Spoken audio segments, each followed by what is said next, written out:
Welcome, heathens and witches, to the Horn and Cauldron podcast pub chat. I'm John Norgrove. This is Julie Norgrove. This is our off episodes where we just kind of chit chat about a couple of things. Yeah, so join us in the chit chat. Business first, if you're listening to this on YouTube, don't forget to like this video, comment below, share, subscribe, ring the bell, and do all that kind of nonsense.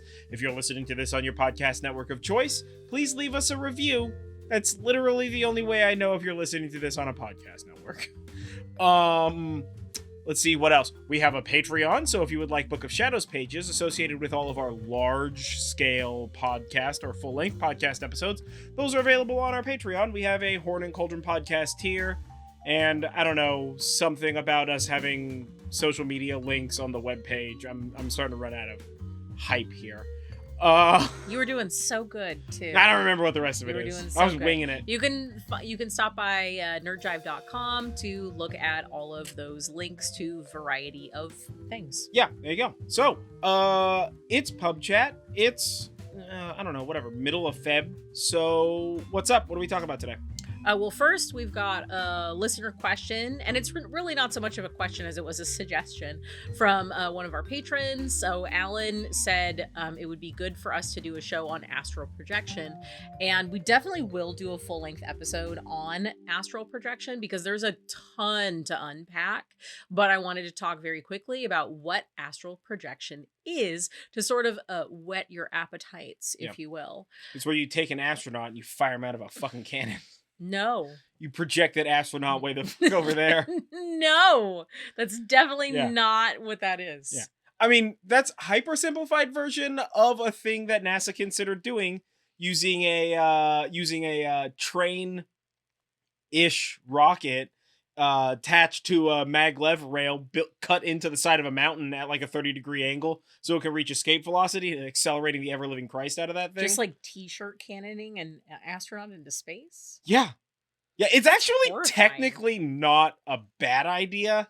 It's just that it's not, I mean, I guess nobody's really explored it to the full extent, but like, yeah, I mean, you would have to cut a hell of a hole into a mountain, but theoretically magnetic, using like a rail gun, basically, you would be able to achieve astronomical speeds with some sort of a thing. There's also a company in the Midwest somewhere that has like a spinning arm inside of a vacuum chamber that just like spins at a bajillion miles a second and then just like throws this shit straight up at the right time to like punch it out the top hole of this vacuum chamber. Look, a lot of people want to yeet astronauts into space is what I'm saying. That's horrifying and also has nothing to do with astral projection. Nothing to do with astral projection. I just know way too much about space travel and space history. Yeah. Welcome to being a nerd. That's it. That's the end of that. So, astral projection is also called astral travel. Those are basically the same things. Projection just sort of in this case meaning that you're projecting your astral body somewhere else. And really what astral projection is, it's an out-of-body experience where your physical body and consciousness are separated and your consciousness travels to other places. It is a hotly contested topic for whether or not they're traveling in actual like physical universe as we know it. There are a ton of accounts of people astral traveling and astral projecting, and the process is ancient. We have documented ideas of astral projection going all the way back to ancient Egypt, and it spans basically every single culture throughout the world. So this is one of those things where it's not just like one belief structure that allowed it, where it's everybody and everybody's kind of got things. So there's a lot of different accounts of astral projection, especially in modern times, and it's as varied as people traveling like the astral plane, and it's all like pew, pew, pew. And it's like space-like. And then there's people that are like, I astral projected to a city, and here's the thing in that city. Sure. And then there's also people that are like, I astral projected to Jupiter, and looked around at what Jupiter looks like as a planet. This is what Jupiter looks like. Yeah. This is what Jupiter looks like. It's sort of like the physical manifestation of distant seeing, the like MK Ultra Cold War government attempt Yeah, to like as be able to well literally as spy Stranger on. Things. Yeah, well, okay, so in the Cold War, basically both America and Russia. And again, this is one of those like how true and untrue is this? We'll never know. But the History Channel is going to talk about it for like 6 hours, so watch all of that. Trust me, I've seen all of it. It's way more than 6 hours. I'm being kind.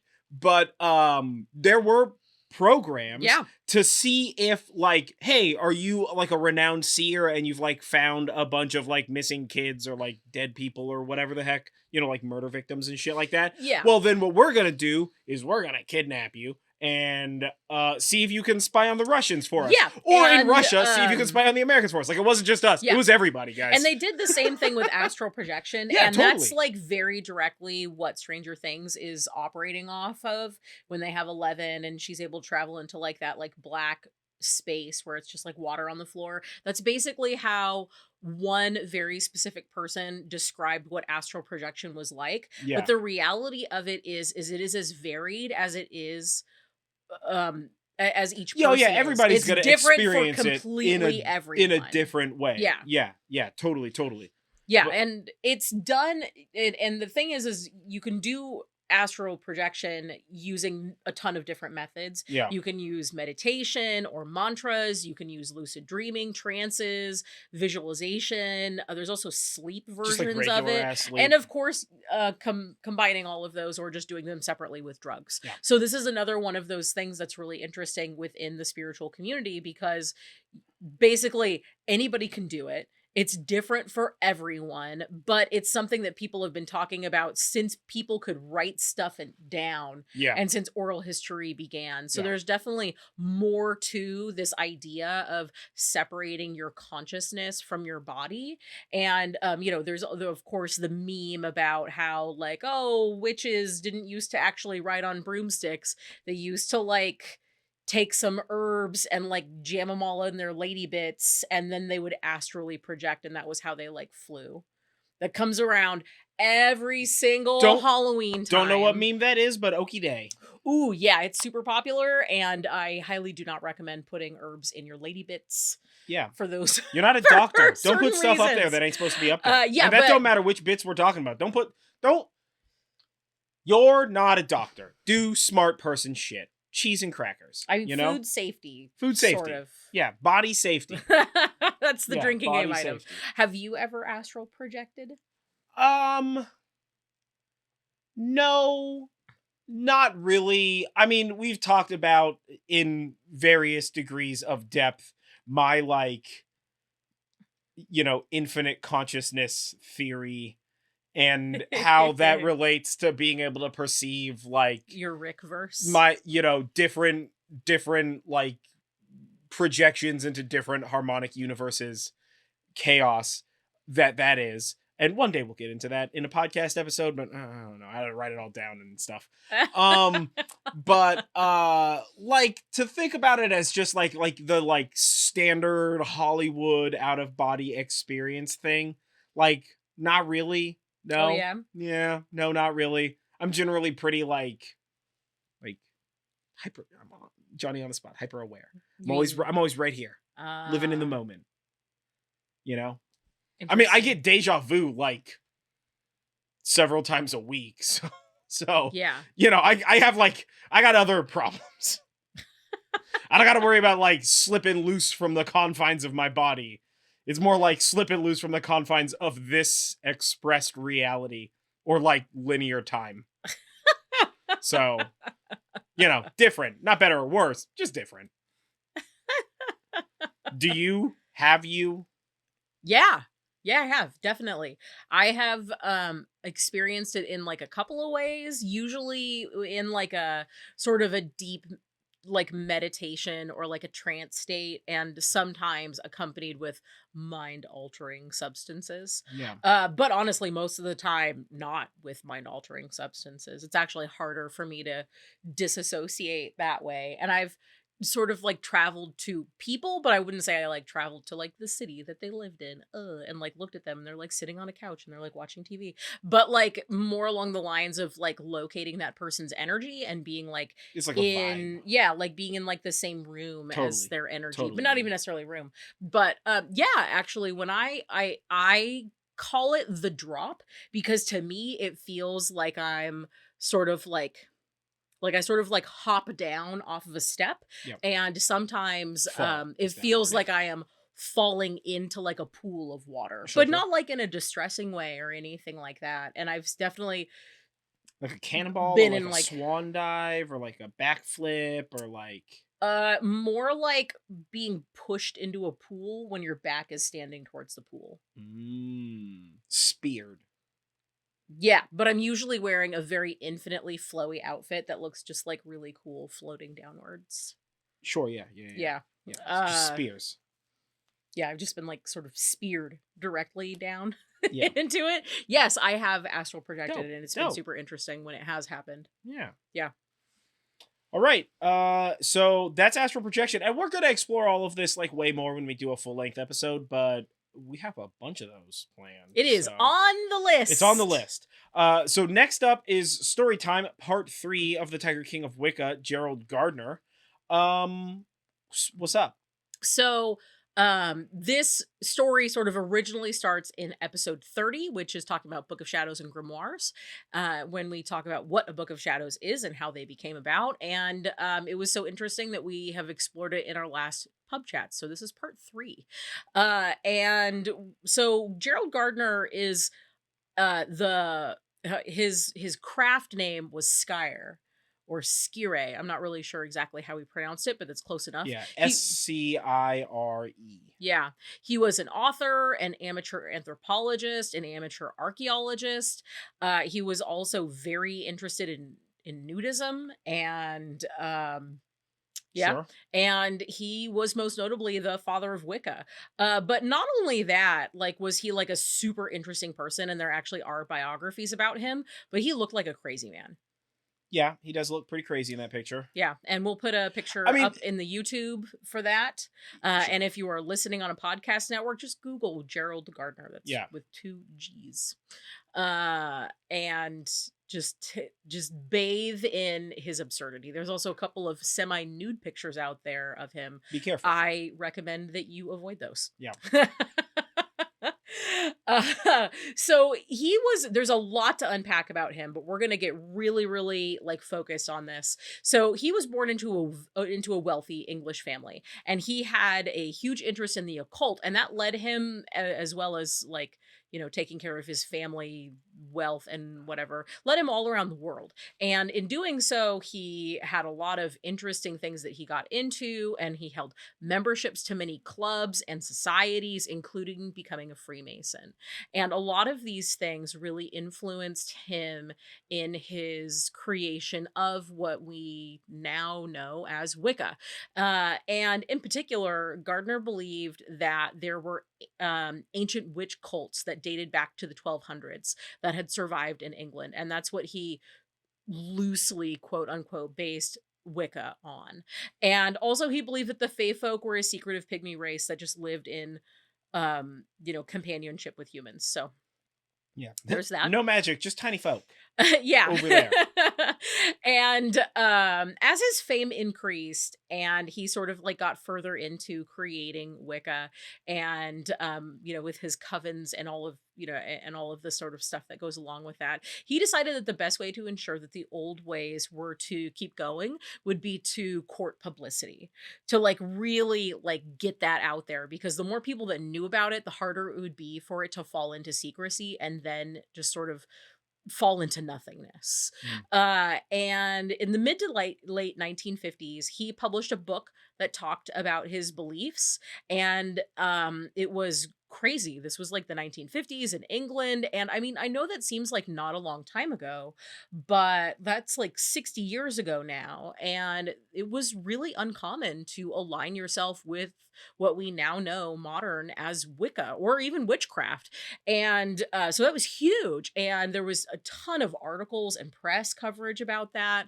And what he started doing was he started inviting the press to write articles about his religion. And a lot of these articles had like very inflammatory titles. They're like witch cults in London, you know, that sort of thing. But it's different. Yeah.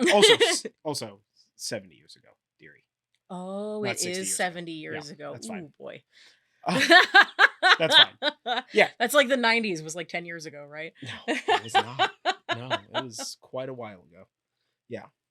So because he started publicizing all this stuff, there was a lot of people that weren't happy about him courting publicity and trying to get so much talk about what it is that he had going on, either because it was still very taboo to be associated with witchcraft, particularly in London, which is a monarchy and has a like monotheistic focus. Yeah, monotheistic focus, like a main religion that you're supposed to be into.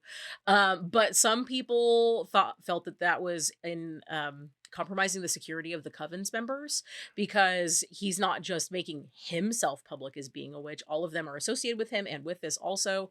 So there was also that concern, or other variety of reasons. And one of these people who sort of checks that other category for being upset with him is Charles Cardell, the guy who basically started Tiger King Wicca, the story time series. And he had a falling out with Gardner in 1958 because he felt that Gardner was a sellout and a fraud, which in my mind is like projecting much, because he definitely made up a fake religion with a fake deity because he wanted to uncover how fake Gerald Gardner was. I mean, whatever, dude. And after Gardner's death, many of his belongings were sold to Ripley's Believe It or Not. That's dope, actually. Yeah. And there's a whole bunch of, we're Americans, and there's a whole bunch of different like of places where Ripley's Believe It or Not, it's like a, you know, curiosity museum kind of thing. There's a bunch of different places you can go and see them. Yeah, it's like Tusos. Yeah. And there's a couple of them that are near us. And the interesting part about Ripley's Believe It or Not is the guy, Ripley, is actually buried in a cemetery that is near where we live. And I have been to his grave. Huh. I definitely didn't know that. That's in fresh shit right there. In the Santa Rosa Rural Cemetery. Huh. In fact, you can see his grave from the road. I could point it out to you the next time we drive by. Oh, shit. I didn't even know. I didn't even know. That's awesome. That's awesome. I don't know that I've ever been to a Ripley's Believe It or Not museum. Yeah. What? Yeah, I mean, that's like a pretend museum, so... It's like you go to the wax museum, you go to Ripley's Believe It or Not. It's a thing. Yeah, I also don't have a desire to go to a wax museum, Oh, it's by the way. so fun and so weird. Yeah, no. We're gonna have I've to go. seen wax figures. I've been to a wax museum. And it's really just like, hey, do you want to look at whatever the nightmare form of famous people is? Because here's what famous people look like if, like, the devil or something worse and more cosmic than the devil decided to take a picture of them and carve it into wax. Like, I understand. First of all, way beyond me, right? The people who do this are legitimately gods. Like that kind of carving is amazing, and I fully respect the craft. But at the same time, pallid, wax-skinned monster people is just like, why are we here? I don't know. It's a wax museum, much like the Ripley's Believe It or Not, is like, for me, connected to the fame chasing, like, worshiping super movie stars thing that I just don't understand. It just has like no connection to me. I don't get it. Well, I don't know if I like missed a day in school where we were all like indoctrinated or something. I don't know what that is. I just don't get it. Like, yeah, cool. Famous people are cool or whatever the heck. And if they're cool, famous people, support. But like, I just don't care. I mean, it sounds like to me like we're gonna have to do a field trip, because there let's go a pretty cool wax museum. I remember right the books next to from when I was like a child. Right next to a Ripley's Believe It or Not in San Francisco on Fisherman's Wharf. I remember the show Ripley's Believe It or Not. There was a show. That show was pretty interesting. I always every episode though, I was just like, is this bullshit? Am I getting faked out? I Like, mean, it is, believe it or I'm just like, should I be trusting these motherfuckers? But I mean, whatever. We watch the Science Channel nowadays, and that is basically Ripley's, believe it Yeah. or not. yeah. They're like, what is this? Ghosts? Nah, it's probably like a fire truck. And you're like, yeah, of course it's a fire truck. Wait a minute. Could it be ghosts? What's happening right now? Why are you making me question reality like this? Yeah. Fuck those shows, man. I mean, they're fun. We watch them, but they're just, it's dumb. I don't know. It's dumb dribble. Yeah. So next up we're going to be talking about the last sort of chapter in our Tiger Yeah. King Wicca story time. Is actually going to be the most normal person out of literally all of these people, and that's Doreen Valiente, the mother of Wicca. Yeah. And then we're going to have to come up with another thing to talk about for a new story time. So if you have a strange witchcrafty, like, historical nonsense, I mean, maybe we just do a story about bloody, what's his name? Aleister Crowley. I got a whole That bunch motherfucker of been stuff up that to we some can shit. talk about. So, but if you got an if idea, you guys have things that bloody you want to leave hear a comment about, below. Yeah. Yeah. Yeah. Or you know of something cool that you want me to talk about here, let us know. As well as if you have questions for us to answer in the listener question segment, definitely hit us up with those too. But we're going to go ahead and move on to Magic in Media. It's Magic in Media time. And we watched this weekend King Arthur, Legend of the Sword. That's the 2017 Guy Ritchie version. Yeah. Of King Arthur. Yeah. The cool badass hip hop heist King Arthur. I fucking love that movie so I really much. like it. I know people I give really it the like business it. for like historical inaccuracy, but also it's a Guy Ritchie film about a heist. So I feel like of it's course. just as accurate as what's that one with the dude who played Joker that died? The old-timey one. Oh, you're talking about A Knight's Tale. Yeah, it's just as historically accurate as A Knight's Tale when you think about it. I think A Knight's Tale might actually be more historically accurate, I but think that you're misremembering because A Knight's Tale. no, just because King Arthur was like way before a lot of the shit. King Arthur was like further back in time than I think often movies give it credit for. Well, yeah. I think the most accurate King Arthur was, or like theoretically the most accurate King Arthur was that one with what's her name, where like Arthurian legend was like, there were like Picts and Celts and shit like that. But even that I'm not certain of. Like, I mean, this is the thing, right? It's Arthurian legend.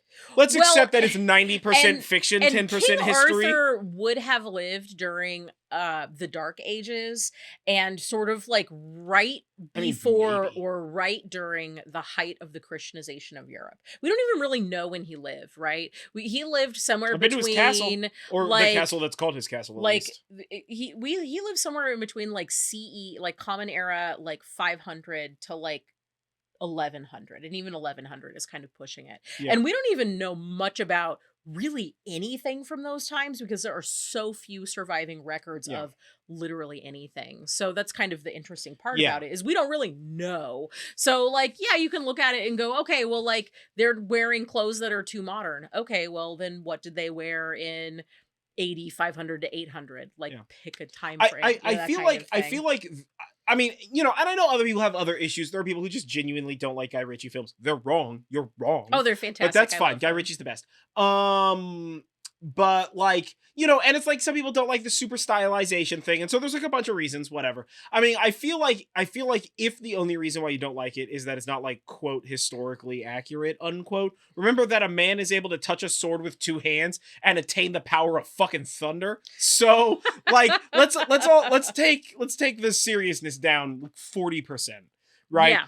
And to that end, right. And the reason why we watch this just because I love this fucking movie. But the reason why we wanted to talk about it, Magic in Media, is that it is a very specific and insane form of magic. Yeah. In this movie, right? Because, like, first of all, like, mages are a people.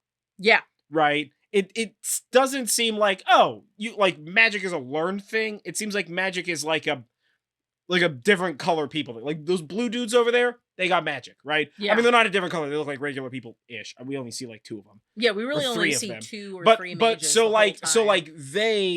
they always talk about like the mages and their people and stuff. So that's super interesting. And the magic seems very like Raw. like deleterious to your health and mental well-being. Like it seems like it really like gets you, Yeah. and it's very draining. But it also has like it's very physical and it's very like natural, but it also has that sort of like structure insofar as the taller a mage, a wizard, whatever, builds his tower, the more powerful he gets, Yeah, which is right? really a weird thing to do. I don't have Kind problems of. with it, I but think it's that weird. I think it feels very telescopy. It does. Yeah. Insofar as the taller the tower, the greater the distance it can like draw and project magic I from mean, the land. yeah. Because all of the magic seems vaguely naturally It attached. seems a little compensation-y to me.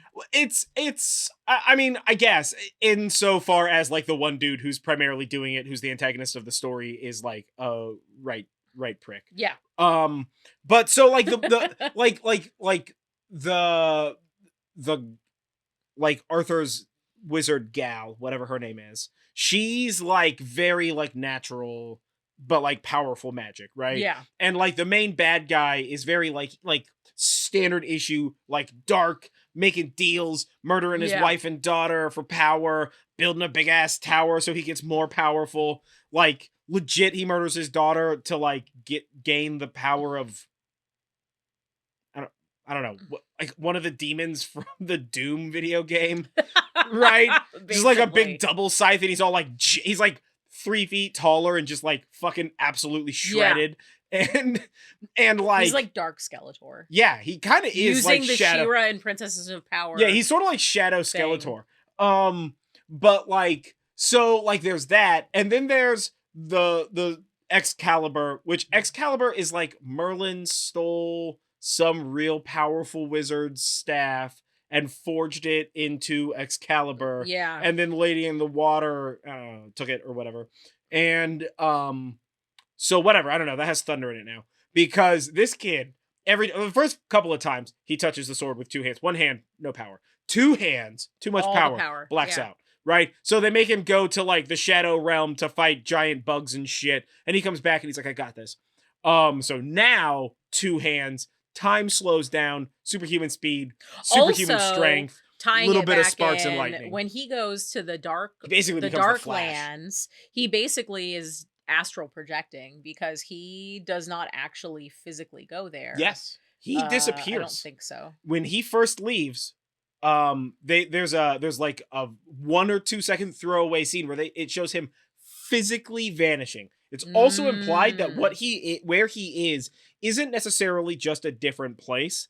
It's a potential future of the place that they are already in, which is very fucking interesting. It's still kind of astral projecting, but like it's more like he kind of like moves ahead of the waveform. Yeah. Right? Because he isn't physically there. It's very like when he returns, it's like, he's back. And like when he leaves, there's the like, boop, he's gone, like physical. It's very what's that? The one with the gal who moves forwards and backwards through time.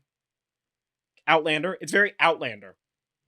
Right? With the circle of stones and he like vanishes and whatnot. I noticed that because at first I thought he was just gonna like black out in the circle of stones, but there's like a scene where you see that he's physically not present. I totally thought and I was just there. Like, what? And then as many times as I've seen this movie, I didn't catch, there's like, again, it's like one throwaway line where she specifically mentions that it's like the future if things don't change, or a potential future, or some sort of like it's the future, comma, like here's some ways to get out of it, sort of a thing. Or the past or some nonsense like that. I think it's the future. Which is very interesting. But yeah, the magic's like very natural. It's very raw. It's very interesting.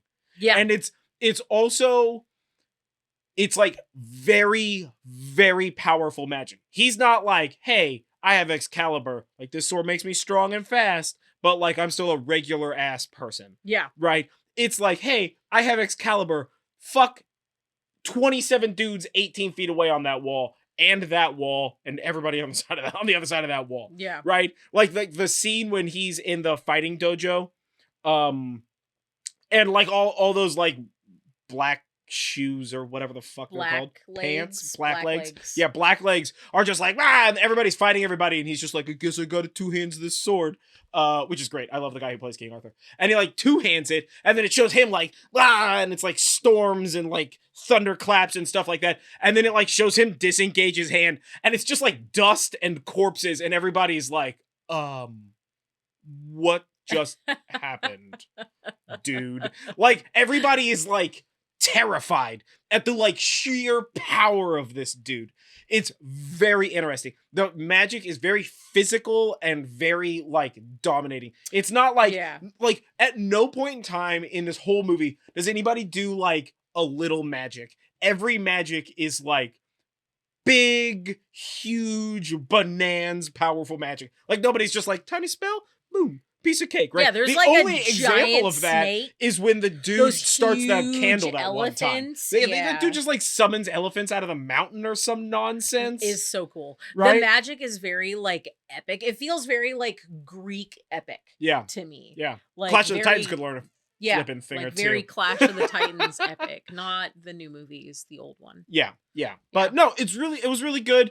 If you have not seen King Arthur and Legend of the Sword, or if from you have Guy not Ritchie, seen it in a while, go check it out. It's on Netflix. That's where we watched it. And view it through new eyes, looking specifically at the magic side of it. And enjoy it. And try It's just a fun movie. And as I regularly bring up, what happened to fun movies? What is going on with every movie has to have some big bloody lesson or hold some mirror up to society? Just have fun. Have a fun action movie. You said that, and I was like, whatever happened to Fay Ray? I just like immediately dropped into Rocky Horror Picture Show. No, I'm not doing that. Maybe I'm doing that. I don't know.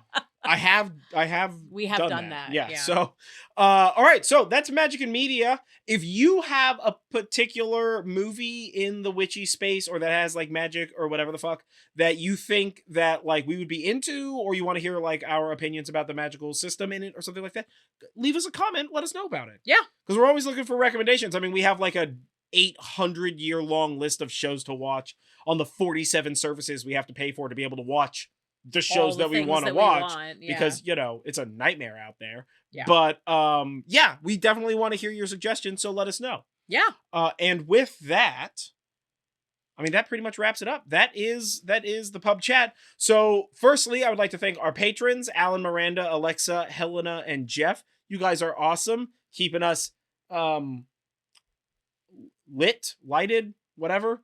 Helping us improve every time. Yeah. Making us better by being awesome. So stay awesome, y'all. And the next episode of the full-length podcast, episode 33, comes out next Monday, the 28th, and is the Norse family tree. So be prepared for just chaos, man. Let me tell you what. Greek family tree was a wild episode. It is a dead straight line compared to the Norse family tree. Let me tell you what, dude. Like, every time I read stuff about like the greater like pantheon of Norse gods, where they're trying to like, we're gonna take the Norse gods and distill it down into 5 pages. You get done with those 5 pages and you're like, I didn't learn anything. Yeah. I'm gonna reread this because my brain immediately was like, forget it. It's not worth the effort. It was too many words. Quit. Right? Yeah. But so that's gonna be super fun. And then after that, we have another pub chat, which will be episode 5. So again, thank you for joining us for this. If you're watching this on YouTube, don't forget to like this video, comment below, share, subscribe, ring the bell, and do all that kind of stuff. If you're listening to us on your podcast network of choice, please leave us a review. And if you want to reach out to us, you can find us on social media. I'm at NerdJive everywhere, and she's at Goddess Jules everywhere. Mm-hmm. We got TikToks and all that kind of nonsense. And if you're looking for links, those are going to be in the comments or in the dibbly-doo below on YouTube, on our website, nerdjive.com/links. And I don't know, probably somewhere on podcasts. Honestly, I'm not certain. But you'll be able to find us. Don't worry about it. And I've been John Norgrove. This has been Julie Norgrove. This has been The Horn and Cauldron Podcast Pub Chat. Stay magical, folks. Yeah. And don't forget, breathe in self-confidence and breathe out self-doubt.